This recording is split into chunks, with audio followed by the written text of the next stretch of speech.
அன்பார்ந்த இறைமக்களே, உங்கள் அனைவரையும் இந்த காலை பொழுதிலே சந்திப்பதிலே மகிழ்ச்சி அடைகிறேன். இறைவன் உங்களை அபரிமிதமாக ஆசீர்வதிக்கட்டும். இந்த நாளிலே நாம் இறைவார்த்தைகளை தியானித்து வருகிறோம். குறிப்பாக நல்வாழ்வுக்கான வார்த்தைகளை தியானித்து வருகிறோம். அதை பெறுவதற்கு இந்த நாளிலே நமக்கு கொடுக்கப்பட்டிருக்கிற இறைவார்த்தை ஒரு வழியாக இருக்கிறது. அந்த இறைவார்த்தை எசேக்கியேல் 18வது அதிகாரம் 21வது திருவசனம் இவ்வாறு கூறுகிறது: தீயவரோ தாம் செய்த பாவங்களை அனைத்தையும் விட்டு மனமாறி என் நியமங்களை அனைத்தையும் கைக்கொண்டு நீதியையும் நேர்மையையும் கடைப்பிடித்தால் அவர்கள் வாழ்வது உறுதி, அவர்கள் சாவார் என்று கூறுகிறார். அருமையானவர்களே, இஸ்ராயேல் மக்கள் இறைவன் பாலும் தேனோடு கானான் தேசத்துக்கு அழைத்து வந்தபோது அந்த மக்கள் மத்தியிலே அவர் அநேக அற்புதங்களை செய்தார். அநேக அற்புதம் கண்ட பொழுதும் அவர்கள் திரும்ப திரும்ப தீமைகளே செய்து வந்தார்கள். எனவேதான் அந்த மக்களை அடிமைத்தனத்திற்கு அழைத்து செல்கிற அளவுக்கு அவர்களுடைய செயல்பாடுகள் இருந்தது. ஆண்டவர் இவ்விதமாக எசேக்கியேல் இறைவார்த்தையின் வழியாக அந்த ஜனங்களுக்கு இவ்விதமாக அறிவிக்கிறார். எசேக்கியேல் 18:21 சொல்கிறது: தீயவர் தாம் செய்த பாவங்கள் அனைத்தையும் விட்டு. எனவே அருமையானவர்களே, நம்முடைய வாழ்க்கையிலும் நல்வாழ்வு வாழ வேண்டுமென்றால் நாம் இப்பொழுது வாழ்கிற வாழ்விலே நாம் ஒவ்வொருவரும் தீமைகளை விலக்க வேண்டும். உதாரணமாக, கற்பனைக்கு விரோதமான பாவங்களை நாம் விட்டுவிட வேண்டும். அந்த கற்பனைக்கு விரோதமாக தவறுகள் செய்யும்போது நாம் தண்டனைக்குரியவர்களாக மாற்றப்படுகிறோம். எனவே அதிலிருந்து நாம் மீட்பு பெற்று நல்ல ஒரு வாழ்வு வாழ வேண்டுமென்றால் அவர் கூறுகிறார்: மனம் மாறி என் நியமங்களை அனைத்தையும் கை கொண்டு. ஒரு மனமாற்றத்தை அவர் எதிர்பார்க்கிறார். அவருடைய கட்டளை கடைப்பிடித்து அதன்படி வாழ வேண்டும் என்று அவர் எதிர்பார்க்கிறார்.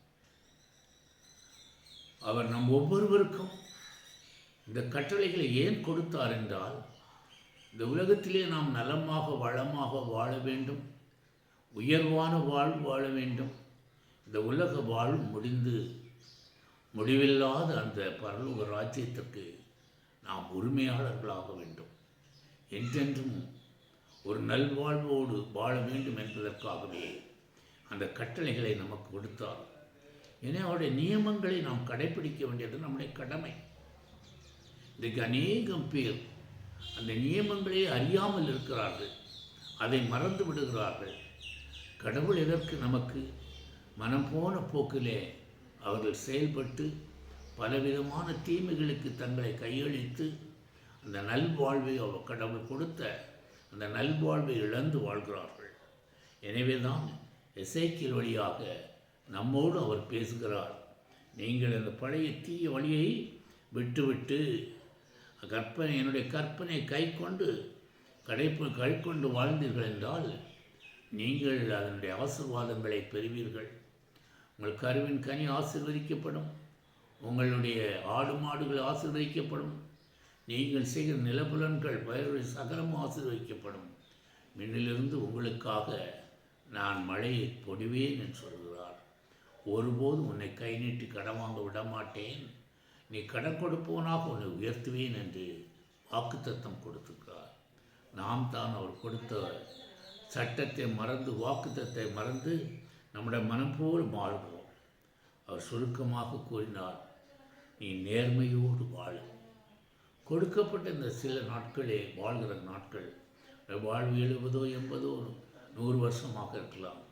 வாழ்கிற நாடெல்லாம் நீ நேர்மையோடு வாழ கற்றுக்கொள்.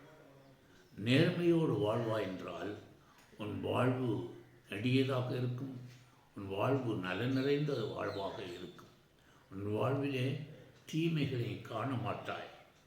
இரண்டாவதாக, நீ நீதியோடு வாழ வேண்டும் என்று கூறுகிறார். எந்த காரியத்திலும் உன் உள்ளத்திலே அநீதி செய்யவே கூடாது. நீதிமானாக வாழ கற்றுக்கொள். எந்த நிலையிலும் அநீதி செய்து ஆண்டவருடைய சாபத்துக்கு, அவருடைய கோபாக்கினைக்கு உன்னை உள்ளாக்காதே. நீ நீதிமானாக வாழ்ந்து, நேர்மையோடு வாழ்ந்து, நன்மைகள் பல செய்து, அவர் கட்டளையில் கீழ்ப்படிந்து வாழும் பொழுது நீ ஒரு நல்ல வாழ்வாய் சொல்கிறார். நீ வாழ்வாய் என்று சொல்கிறார். பாருங்கள், ரொம்ப அழகாக சொல்வார். நேர்மையை கடைப்பிடித்தால் அவர்கள் வாழ்வது உறுதி, அவர்கள் சாகார் என்று சொல்கிறார்.